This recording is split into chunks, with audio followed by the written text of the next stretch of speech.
702. You're listening to the best of The Money Show. The Money Show.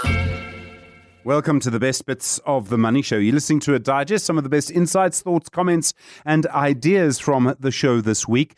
A good idea to, if you enjoy it, if there's a particular interview that caught your attention, maybe just send it, WhatsApp it to a friend or someone who you think might just benefit from it. There's so many people who need a bit of financial help in these difficult times. To start, some of the news stories that we thought were important from this week. Eskom's finalised a memorandum of understanding with the major ferrochrome producers, Samancor Chrome and the Glencore Morafe Chrome venture.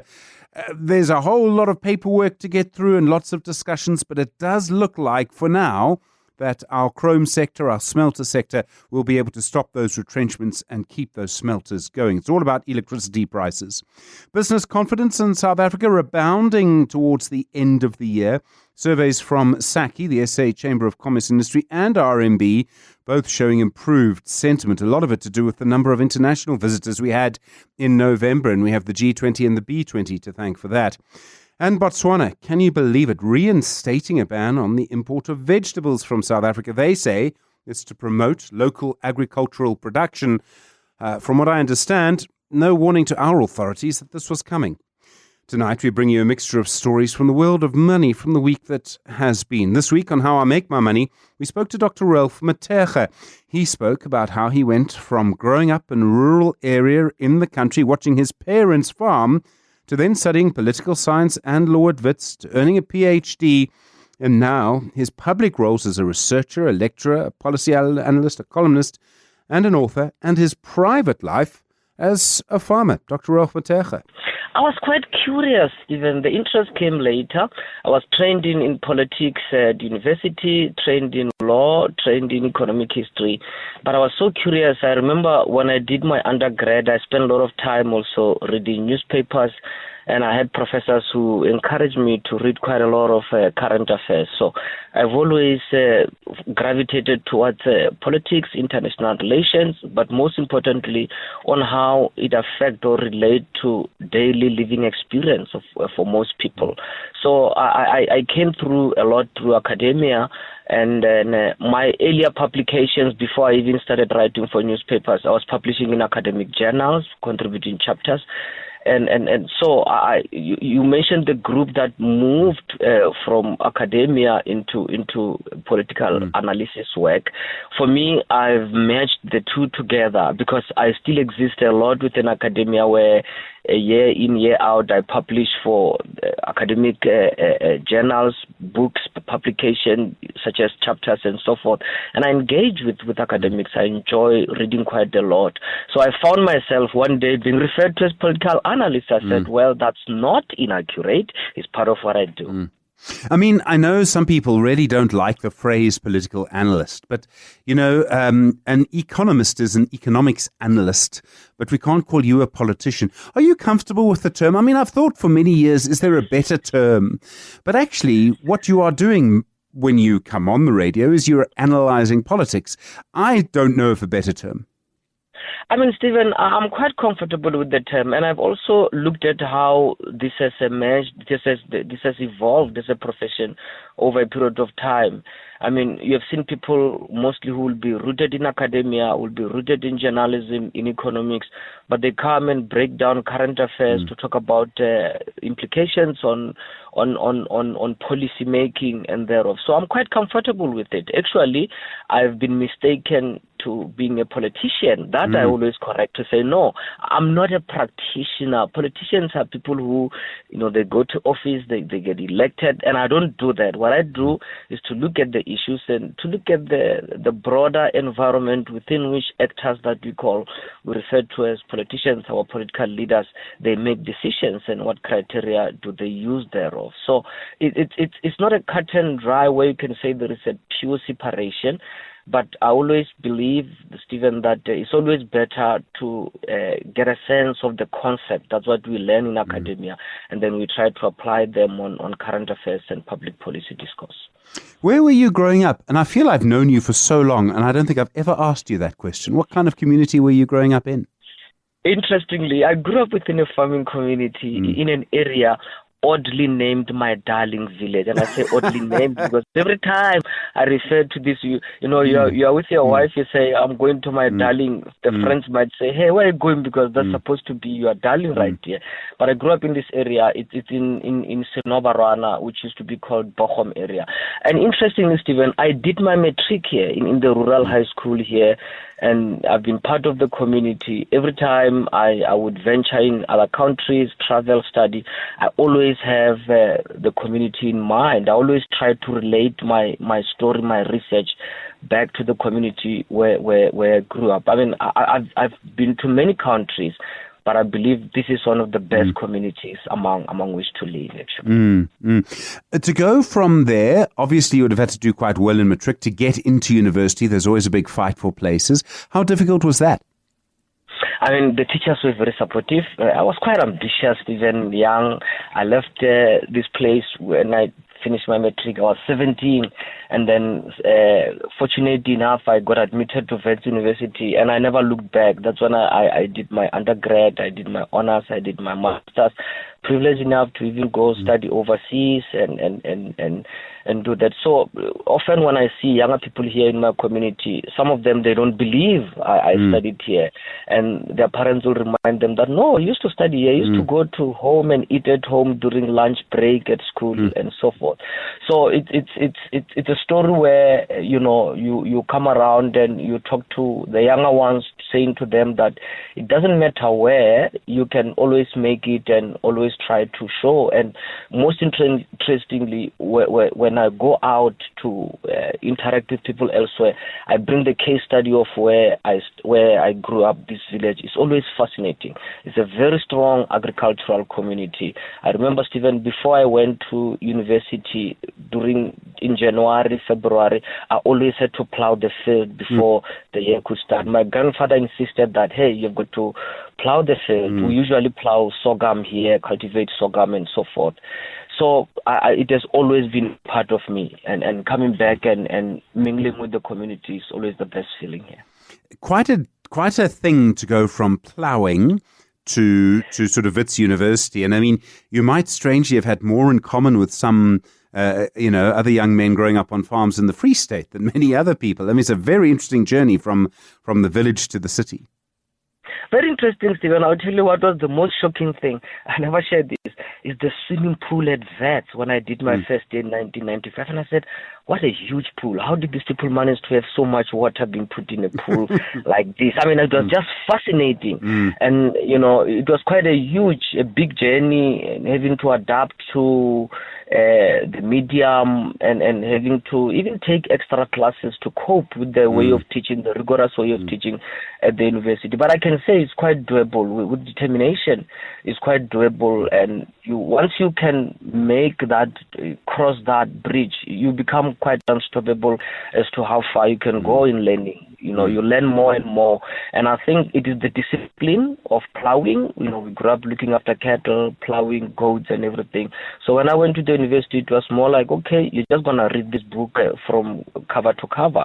So that sense of discipline continued. And I think that's what sustained my studies throughout. You worked in government at the National Treasury, if I remember. How did you find that experience? Because I often think that some people who talk about government, you get a sense they really do understand it because they've been within it. And that I've often found is very valuable. It was a very interesting experience. I mean, before I worked at Treasury, I was a lecturer at the University of the Western Cape. I lectured there for 2 years. And I applied for a job at Treasury. You can imagine, Stephen, I was not a hardcore economist. I was more like economic history, studied finance and so forth. And I got a job at National Treasury as a senior policy analyst within the budget office. That's where we were responsible for doing national budgets. We will compile that thick book called Estimate of National Expenditure. That was very interesting because it also told me that I needed to read more about economics and finance. I don't necessarily have to go and get a certificate, but I had to read more. Luckily, when I was at Treasury, I took out courses on financial analysis, economic analysis, and I just saw it as instead of coming and thinking that I had an impediment, I rather looked at this as an opportunity to learn more. And I will work within National Treasury. From there, I got to understand concepts such as bonds, fixed income assets, and believe me, I once worked for a bank for about 6 months and so forth, where I was dealing with providing analysis for the fixed income assets group. So versatility and multidisciplinary approach to studying is what I enjoy the most. I quickly move from one area to the other without losing the previous area of interest. I did say to you that I was going to ask you one or two questions about where we are at the moment, because there's so much that's fascinating. But I mean, our politics is changing so fundamentally. The ANC's National General Council started today. There was a time when that's all everybody would be talking about, even the money show. And now I just get a sense that people don't take the ANC nearly as seriously as they did because of what happened in the elections, because of the longer term trend, the sort of fracturing in our politics. How do you see things changing? You're right, Stephen. I mean, if we look at the basic fact that for a long time we were used to referring to the ANC as the ruling party, and we have had to change our vocabulary since last year elections, whereby the ANC is a leader of the coalition. It is governing through a coalition agreement, and that was quite a shocker. I mean, a lot has had to change. Even the ANC itself carries on at times as if it is still the party that makes decision on its own in government. And when you look at what is happening, South Africa's politics is evolving, and the ANC itself, I also have to give credit to the ANC that they have not been a sore loser during the election. Well, they will not consider that to have lost now that they are no longer running commanding policy on their own. But I think the party also is evolving to functioning within the coalition. South Africa, you and I, we spoke about political fragmentation. South Africa, it's a multiracial, multi-ethnic, multi-interest society, and we are seeing political parties evolving along those lines. There isn't a single center of power in South Africa. We have got multiplicity of power, of places of power. That is why the ANC is no longer the only center of power. Of course, it is quite dominant, but now if you pay too much attention to what is happening within the NGC, it might be waste of your efforts, because come next elections, subsequent general elections, the ANC might come back with 31%, 35% if they are lucky. So it is a party that is on the decline, and our attention to what is happening within the ANC also has to shift proportionately in understanding other parties that are emerging and contesting power in South Africa. Talking to Dr. Ralph Mathekga, the political analyst, about how he makes his money. Ralph, I presume you have clients who come to you for political analysis. You, I imagine, get some money from columns and things like that, your books, which we haven't spoken about yet. But I'm hoping you're also making some money from farming. How big a part of your life is that? Yeah, it's a very interesting area, Stephen. I would say when it comes to farming, I have a competitive advantage because, Stephen, it's one thing I've known about before going into advanced studies. I mean, I've learned about crops when I grew up here. So I decided the last few years just set up what you can call a commercial farm. I just didn't want subsistence because I grew up within subsistence arrangements. So what I did was to try to set up a modern farm with modern irrigation, mechanized irrigation, where we can measure the amount of water that we use and put the necessary infrastructure. And I've been putting infrastructure for the last few years. As people say that if you want to make $1 million out of farming, Stephen, be prepared to lose or put 2 million first. It's quite demanding, capital intensive, but I think where we are, we will be able to start putting high value crops maybe within a couple of weeks. We have had to work on the land, Stephen. We have had to level the land. We have had to work on the soil. We have had to do the pipeline, just to do it by the book, proper and everything. So it's one of the things that I said to myself when I started working, that one day I'll go back to where I grew up and try to see if we can take this thing to another level. And I'm quite happy. The success might not come through myself and my farming project, but I think some younger people who are coming up and they earn better, they're working, they might see something like that and start thinking that, hey, let's invest in this community in a way that we can change this community into a thriving farming community, because that's what we've been doing. When I grew up, Stephen, we never bought daily stuff like tomatoes, mealy and everything. We all got them from our farm and all, and that meant we had a lot of cash that we did not have to spend, and we could spend it on other important things. So building a commercial farm this side and trying to do it by the book has been my preoccupation. And after that, I go read and I go write as I usually do. But it's been quite a fulfilling experience and an interesting journey that I would share more with your listeners some other time. And I can say it requires commitment. You need to be hands-on. You can't argue with the soil. You got to work on it. You can't, those are things that they change your attitude as to what do you do when you want to work on the farm. You pick a report, Stephen, you read about the trends in agriculture and so forth. But I have to say, it's been an interesting learning experience. We are a couple of weeks from trying to put some butternut, high-value crops, and counting the seeds and everything. It's been a journey, but I'm very hopeful that we will be able to see good returns in the course of the year. Dr. Ralph Mathekga there on How I Make My Money this week, talking about his journey as a political analyst, lecturer, researcher, and author. 702. The best of the Money Show from this week. In personal finance this week, Warren Ingram talking to us, the financial advisor, co-founder of Galileo Capital, talking about what to do if the market does slump next year and why investors so often try and predict what will happen, and so often we all get it wrong. It's such a game we play, I think, as an industry, but also as humanity. When we wake up every morning, I don't know if you do it, I do it. I open my phone and I look at the weather app as if that's somehow reliable and it's actually going to tell me what's really going to happen. And we do the same thing with our investments. We listen to very clever strategists and economists, and they give us very detailed reasons as to why the markets are going to go up or down or whatever it is that they're forecasting for the month and the year ahead. And somehow we feel better that we've been given this very clever sounding forecast, and now we know what's going to happen. So we value the certainty, and then, like our weather app, we get severely disappointed when things don't work out as promised. And you're right. We're living in a time now, Stephen, where I'm so tired of talking about the bubbles, but that's what people want to hear. Is they want to understand: are we in a bubble? Is it going to burst? When is it going to burst? What day exactly? Maybe down to the minute.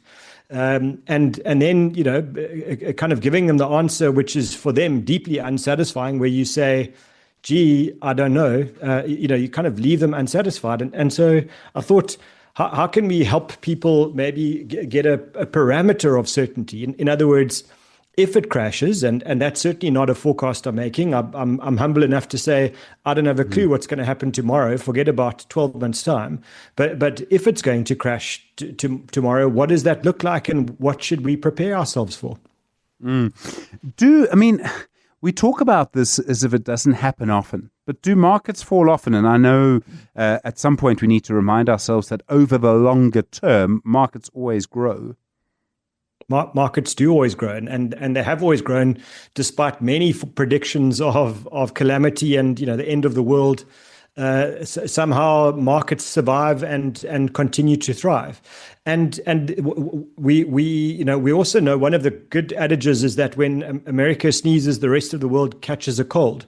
And that might not be as true for the dollar, for example, as it used to be, but it's certainly true for the American market. If the American market has a big crash, it will affect all other markets for a period of time. And so understanding what happens with big market crashes in America is key to understanding how we will be impacted.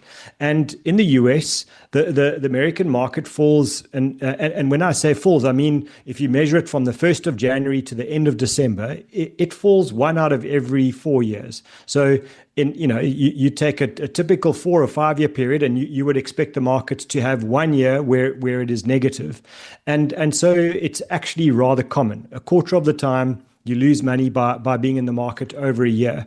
What's interesting is how surprised people are, and whether it's people like you and me when we're talking about this stuff, or investors who just happen to have money in the markets, or professional investors always seem surprised after a market fall. And the truth is it happens quite frequently. What's maybe more helpful is to understand what does that look like when the market is down over a year.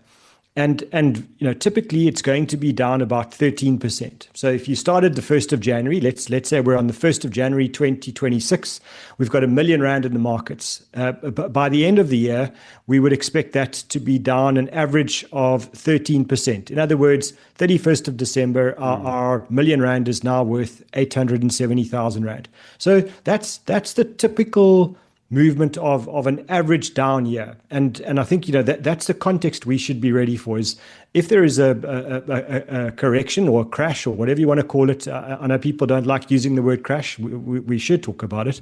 But that's what we would expect, is that it's typically around 13% a year. The fall can be a lot bigger, can't it? I mean, you can have a fall that's a lot worse than that. I mean, particularly if you go back to the global financial crisis, I mean, wasn't it more than that? That was a big thing, though. It was, and maybe, I know a lot of people are talking about the IT bubble in 1999 up to the year 2000, because that's somehow related to tech, and now, the fear is that we're in another version of that. And 2000 and the year 2000 and the 2008 crash, you were looking at a fall of about 40% over that 1 year period. So again, you start the year with R1 million and you end the year with just fractionally more than 600,000 by the end of December. So it is a big number. And what's frightening about that is not the fall, it's how badly people respond to that. Because what they do, and we do it en masse, we see it happen, but through thousands of investors, that they remain fairly logical, fairly rational for the first 5% of the fall, then the next 10, and then the next 15. But somewhere along the line, at I don't know what the number is, 20, 25%, people really start to panic. And then they flood the market with their shares. They sell because they believe it will not recover. And of course, as you said, markets tend to go up over long periods of time. So they make a catastrophic mistake, but we do it en masse. We need to talk about averages here, and averages are basically the key, I suppose, to investing, along with diversification. But over averages, I mean, we've had such a great year on the JSE this year, and you kind of want that to continue. But we should realize that it is higher than average. What do averages tell us over the longer term? So I mean, I have to give you a real dad joke here, but if your head is in the fire and your feet is in an ice block, the middle of your body is on average fine, but yes, the ends are in real trouble. And so we need to talk about averages, because they hide a lot of noise, and sometimes they hide some potential dangers. And so when you're investing in shares, and we're talking about a 5-year or 10-year period, you would expect your investment to grow by somewhere around 10 to 12% a year. That's the normal. But as you said, I mean, this year has been a fantastic year on the JSE. So way more than that, probably double, if not, who knows what the last few weeks of the year delivers, but maybe triple that. And just a phenomenal time in the market. And so, we should be rightfully saying, that's wonderful.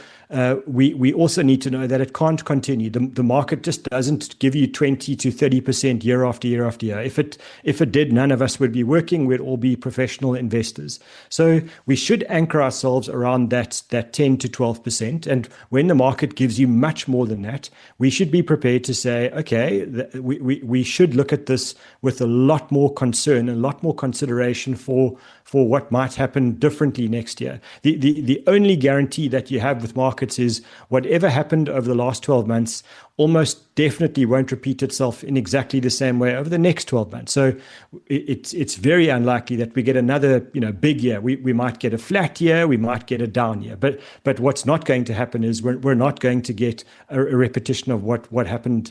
And maybe with these averages, when we're talking about 10 to 12% a year, when you measure this over 5 years, what actually happens if you had to look at it from 1 year to the next, more likely your returns are giving you 20%, and then it's 28%, and then it's down 15%, and up 14%, and then down 1%. And when you do the average, it looks fine. It looks like it's 10 or 12% a year. But it's been a heck of a roller coaster ride in that time. Your questions for Warren Ingram, voice notes on 072-702-1702. What to do if the markets do crash next year? Warren, what happens if there is a big crash? And I really do mean something like the global financial crisis. I don't want to, think of 1929, because that, I'm hoping was a once-off, was something very different. But a major downturn. I mean, what can you expect in that scenario? Okay, so a very quick history lesson. The reason that we can all be fairly comfortable that 1929 doesn't happen again is because the banks at that time were really unregulated. And if you were doing nothing wrong and you'd been paying your mortgage every month, and the bank was in financial difficulty in 1928, for example, they could knock on your door and say, okay, Stephen, we know you've been paying your mortgage every month, but we would like you to now repay the remaining 7 million rand of your bond by next week, or we're taking your house. Now, that's what they could do. Nowadays, they're not allowed to do that. So there is a lot around the regulation of banks that will prevent that kind of really bad behavior.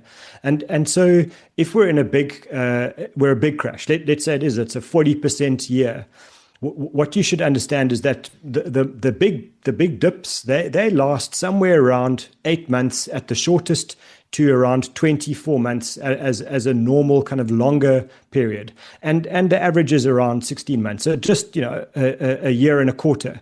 And what that means is if you started the year with 1 million, you ended, December at 600,000, it could take another year for your 600,000 to get back to 1 million. And that would be normal. That would be the thing you should anticipate. And a 1 or 2 year period where the markets are down might feel like a lifetime if you're looking at your statements every single day, but actually over a 5 or a 10 year period, that's a very small period of time, and certainly is part of what's happened in the history. So again, reminding people, when we talk about expecting to get 10 to 12% per year over 5 or 10 years, that includes years where you're seeing your market portfolio go down 40%. It's normal. You should be okay with that. So you have to just ride it out. It sounds like such an easy thing to say. Just ride it out. Guy on the radio has just told us all to ride it out. Yeah, be calm and carry on. This too shall pass. But it's exactly what we should do. And the truth is, we're not wired psychologically to deal with this. We want to take action. When something happens, our fight or flight, urges kick in, and so we want to do something to prevent more losses and actually take action to correct the problem and regain the money that we've lost.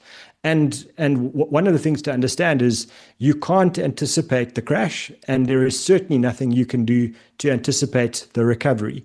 And recoveries happen very quickly. And so, we could be all, sort of doom and gloom and worrying about, the end of the world because the market's been going down for 12 months. And then all of a sudden we wake up one day and we go, hang on, for the last 2 months, it's actually been going up, and it's been going up very strongly. And there's been so much bad news in the world that we haven't paid attention to share prices. So the news and the markets are very different. And so I would say, if we're in this next year and we're sitting in October and everything's down, 40%, and you ask me what we're going to do, I would be saying to you, we just ride it out. If anything, let's not look at our statements so regularly, and let's focus on, positive things like the weather and the Springboks and whatever else that we can, because the market will do what it does. It will recover. Indeed. We're talking to Warren Ingram tonight. There's a question, Warren, for you from Emily. She says, hi, I'm supposed to host my family for a Christmas lunch this year. There are usually 12 people who come to the family Christmas. We rotate houses to spread the load. My problem is I actually don't have enough money to do a proper lunch for everyone. What should I do? That's from Emily. It's so typical of this time of year where people are financially pressurized and they feel shame or embarrassed because they can't buy the presents for their nieces and nephews, or potentially even their own children or their grandchildren, or in a situation like this where Emily needs to put on the spread and she just doesn't have the money. And unfortunately, a lot of the time, people resort to debt to deal with this. Instead of facing the problem head on, they load the credit card and set themselves up very badly for debt during a very expensive time of year. And so my suggestion, Emily, is to be clear, is to be kind. I would be speaking to the family. They are your family, and just being honest. I don't have the money. I know it's my turn, and I know I'm supposed to be able to do this, but I simply can't. And then find the solutions together. So sometimes it's a case of asking everybody to bring a bit a dish or whatever it is whatever they can contribute to the meal. Warren Ingram there on this week's Personal Finance segment. Trying to predict the future, always been a bit of a mug's game. No one can really get it right. But also talking about the law of averages, which I found fascinating. So important to have the law of averages to sort of guide you in this. And you know what he'll tell you to do? He'll tell you to diversify. 702. You are listening to The Money Show's Best Bits. Africa Business Focus this week, Dr. Rutendo Hwingidwi, the founding director at Tribe Africa Advisory, looking at some of the most important stories happening on our continent, looking as well at the issue of Chinese exports to Africa and how they have grown. It's been huge. And that's despite all of the tariff wars, or partly because of them.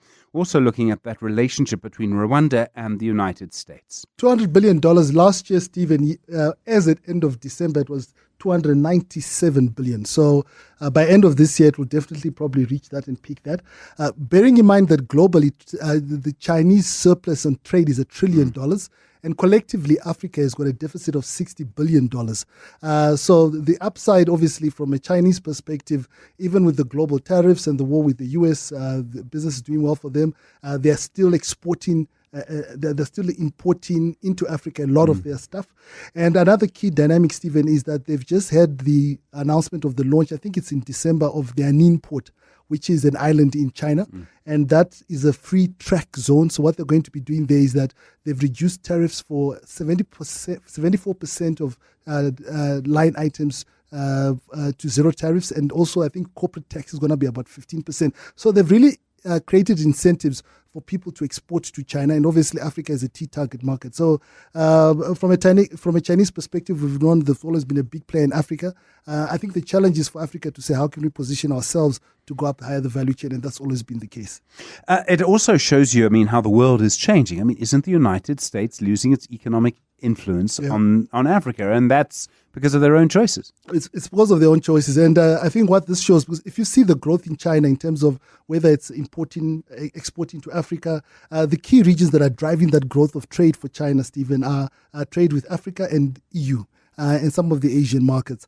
So although there's been a lot of instability from a world trade perspective, China doesn't seem to be taking a negative knock. Although analysts still predict that it's unsustainable, this rapid growth that's happening from a trade perspective eventually will flatline.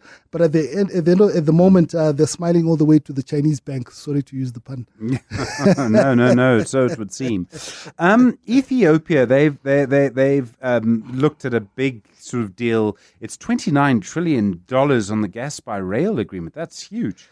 So the reason it's Ethiopia is the agreement has been signed in Ethiopia. It's with Ethiopia and the Inside Dynamic Resources. It's a big consulting firm. The actual project, Stephen, is given this unique name. It's called the Iron River of Energy. Wow. And the ambition, Stephen, is, and $29 trillion US, a lot of money, is to build a gas by rail network that's about 73,500 kilometers long. So just to give you, in terms of the length of this, from Cape to the furthest point in North Africa, which is Tunisia, it's about 8,000 to 10,000 kilometers. So 74,000 Ks of gas by rail is a big thing. It's been driven. The key partnerships that have come together in order to deliver on this is obviously It's based on clean fuel, clean steel in terms of the construction of the pipeline. The idea is to reduce carbon footprint by 75% by using clean energy. And two key partners that have come together with the African players are Germany SMS Group and the US Wastech Corp. So it's a positive initiative. It's a very ambitious project. A lot of money is going to be spent, but they're putting pen to paper, and I think it's going to cover 40 sub-Saharan African countries, and Ethiopia, which is usually a birthplace of most big African ideas like the OAU, is going to be signatory for this project. But it's going to have an impact everywhere. No, it will, because, I mean, where does this sort of fall under? If you think about the African Continental Free Trade Agreement, free movement of goods and people, this is spot on in terms of that. One of the big challenges we have in Africa, Stephen, is you know very well that there are about 600 million people who don't have access to electricity or power. And we've seen a lot of initiatives around this. So this is an element of bringing energy.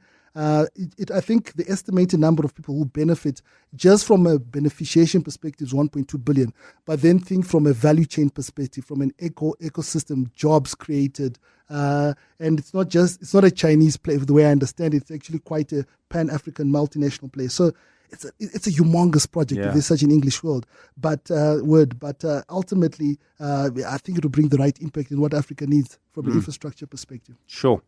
The United States has signed a new deal with Rwanda. I mean, very interesting to see those two countries sort of teaming up. This is actually about health.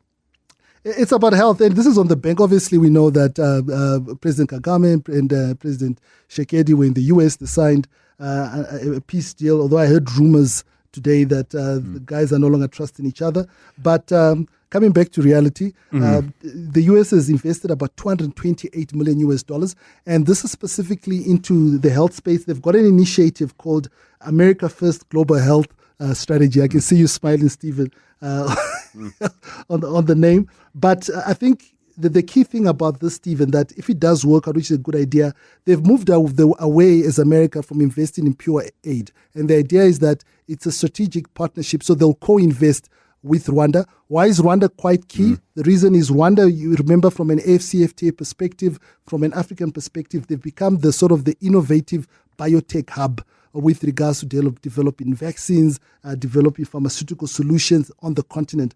So if this $228 million, and it's supposed to be spread out over 5 years, has got the vision and the deliverables that it's committed to, and if it's a sustainable model in terms of helping cure HIV/AIDS, malaria, TB, and polio, then it's definitely a step in the right direction in terms of the bigger picture for Africa and obviously East Africa and Rwanda. Obviously, we need peace in that region, though, and I know that Trump likes to kind of almost enforce a peace. But I don't know nearly as much as about the conflict between the DRC and the M28 and all the rest, M23 and Rwanda. Yeah. Except to say that's been going on for so long. You can't just impose a peace. It's a bad peace is no peace at all. And that has been the complexity of the peace in Africa, is that that war has been so long, and at the core of it, obviously, is the issue of the precious minerals that are there and the dynamics around that. So I think it's easier said than done. But we just pray and hope that that peace will be found and a solution will be found. But ultimately, you don't throw out the baby with the bathwater. If this $228 million lands in that pharmaceutical innovative hub in Rwanda and makes the positive impact, so be it. And then Ibrahim Mahama from Ghana, the first African to top the annual art power list. Big achievement, Stephen. And this is an art award that is analyzed by 30 anonymous experts from around the world and judges, and it's been running for 24 years. The first time an African has won it, Ibrahim Mahama from Ghana. And he uses a very unique style of art. He uses old hospital beds and discarded train carriers. And also one of the key things that he also does, Stephen, is that he actually used a drapery art piece which had to be designed or built or sewn on a football stadium. That's how big the material was. So he's number one, and quite an achievement. And he was educated at Kwame Nkrumah University, obviously quite significant from a historical perspective. And I think it's a great African story that we've got great talent. I've been to Ghana a number of times in Accra. There's an art market that is there that's always fabulous and can never live with it. So for him and Ghana and Africa, it's a big thumbs up. In art, size mattered. I didn't know. Rutendo Hwingidwi there discussing some of the top business stories on our continent. The best of the Money Show on 702. 702. This week we spoke to Wendy Knowler, your consumer ninja. She was talking about the importance of knowing the start date of your warranty and service plan when you buy a new car. If you don't check, you might actually lose some of the full coverage period because the car can sometimes spend some time on the dealership lot. If you get it wrong, you might have to actually pay some unexpected repair costs. And you also, of course, want to stay on top of those required service schedules. Hello, Stephen. Yes, it's normally just a year's discrepancy, and I've had quite a few of these cases. Not a deluge, but enough. So, and the person normally only finds out when they go to take the car for the first service, right? You think that if you buy a new car, the date of the start date of the warranty, the service plan, the maintenance plan, which all carry a lot of value, right? A huge amount of value. You think it should be the day you drive the shiny new car off the showroom floor. But in these cases, when they go for the first service, the dealership will say, but you've missed a service. And it turns out the car was registered actually the year before. And they call it a pre-sale. That word could apply to other things, but one of the terms that's used to describe it is a pre-sale. And there are a number of reasons for this. So I was once told in a couple of cases that it was a sale that fell through at the last moment. So it was registered in the name of a would-be buyer, the warranty, etc. was activated, and then, it fell through. And they never disclosed it. Or it could be the dealership registering with registering a sale. OEM reports to NAMSA to meet the targets, and then the car is sold a little while later. So, it can be prejudicial, as you can imagine. Yeah, I mean, it can also cost you a huge amount of money. How does this sort of thing then happen? I mean, I'm guessing you've been looking at one of these cases and this has affected someone quite strongly. It has. So in November last year, Deborah traded in her car at a Mazda dealership in Gauteng, and she bought a Cherry Tiggo 4 Pro as new with just 350 kilometers on it. So the dealership had bought the car and sold to them as new from a Cherry dealership, right? When she took it for its first service last month, so a year after she bought it, she was told that a service had been missed, and the vehicle reflects on Cherry's system. So she took her car to a Cherry dealership, right? And it reflects on Cherry's system as a 23 model, not a 2024 model. But its eNatus registration certificate has it as a 2024 model. So she tried to sell it to, I don't know, We Buy Cars, for example. They would take it as a 2024 model, or would be fine. But she's missed a year of service, maintenance, and warranty. And she wanted to know, she wanted redress, she either wanted a new car, or she wanted some kind of discount given to her as a refund. What do you think would have been fair here? I mean, this is quite a strange thing, and she should have been told beforehand what the real story was. I mean, that for me would be the number. Of course. I mean, the Consumer Protection Act is all about disclosure and letting the consumer make a informed decision. So the dealer, and I had no reason to not believe him, he said when he bought the car, that Cherry dealership didn't disclose any pre-sale. He bought it as a new car, and he thought all was well. He seemed pretty reasonable. I engaged with him. I said, look, the point is that this buyer should not be prejudiced at all. She needs an extra year's warranty, service plan, and maintenance plan. The good news was that she was happy with the car. She'd been driving it for a year, no problem, mechanically sound, all good. So I said, well, you haven't mentioned in their correspondence I saw, they hadn't mentioned anything about the warranty, so that needs to be fixed. That's a big one. You can't miss out on a year's warranty, and also the maintenance plan. So in the end, he was going to make a a refund. In other words, give her something to compensate her, and make sure he's gone to Cherry, they've spoken to the OEM, and they're going to sort out between them that she will get those extra years on all those 3 covers. So all good. But again, I just thought it was I don't think we've ever spoken about it, about this particular thing, Stephen. It's not something you'd think to check on a new car. So definitely the question to ask, yeah. Isn't there a problem then that it's actually a 2023 model and not a 2024 one? I mean, that's still going to be a problem, isn't it? No, it's still a 2024 model. She's registered as the first owner, and the Inatis registration certificate, what we used to call a logbook in the old days, has it as a 2024 model. The only place that it's the 2023 appears is with Cherry itself. So, and there's been undertakings and whatever that she will never be prejudiced by that, and I'm now a witness to that, so I'll make sure it doesn't happen. But bottom line is, you need to ask, even in a new car, when is that when are the warranties and plans going to be activated? It must be today when I take delivery of the car, and just ask that question up front so that you don't get the nasty shock at your first service. I mean, once again, it's back to this. You've got to read the fine print, and you've got to, before you go in, I've always thought it's a good idea to take a list of questions that you've thought about. Yes. I'm talking about this because, I mean, even I wouldn't have thought that this could be a thing, something you needed to check until I got these cases. So to add that one to the list is query start date of warranty, service plan and maintenance plan. An important conversation there with Wendy Knowler. So many issues about buying cars that she comes to us with, and that's because of what she hears from you. You know how to get in touch with her. There's so many issues around buying cars.